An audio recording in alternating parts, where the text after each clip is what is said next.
मुंबईच्या दळणवळण क्षेत्रामध्ये आता एक मोठं पाऊल पाहायला मिळते। पॉट टॅक्सी प्रकल्पाचं भूमिपूजन होणार आहे। वांद्रे ते कुर्ला वाया बीकेसी ही पॉट टॅक्सी धावणार आहे। देशातला हा पहिलाच प्रकल्प आहे। मुंबईकरांची वाहतूक कोंडीतून आता सुटका होणार आहे। पॉट टॅक्सी प्रकल्पाचं आता भूमिपूजन होणार आहे आणि ही पॉट टॅक्सी नेमकी कशी असणार आहे ते आपण सविस्तरपणे पाहू।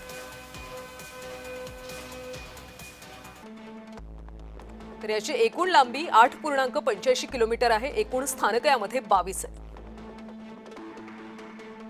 पहिला टप्पा 3.36 किलोमीटर लांबी।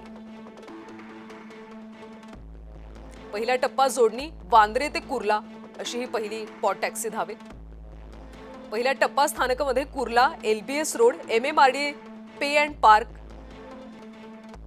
ही पहिली स्थानक असणार आहे। त्यानंतर बीडीपी गेट 11, वांद्रे आणि कलानगर पहिल्या टप्प्यातली ही स्थानक आहेत।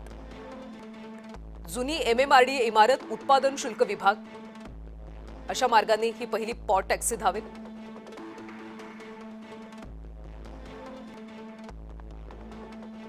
तर अशा पद्धतीने ही पॉट टॅक्सी धावणार आहे, त्यामुळे मुंबईकरांचा प्रवास आता आणखी सुखद होईल।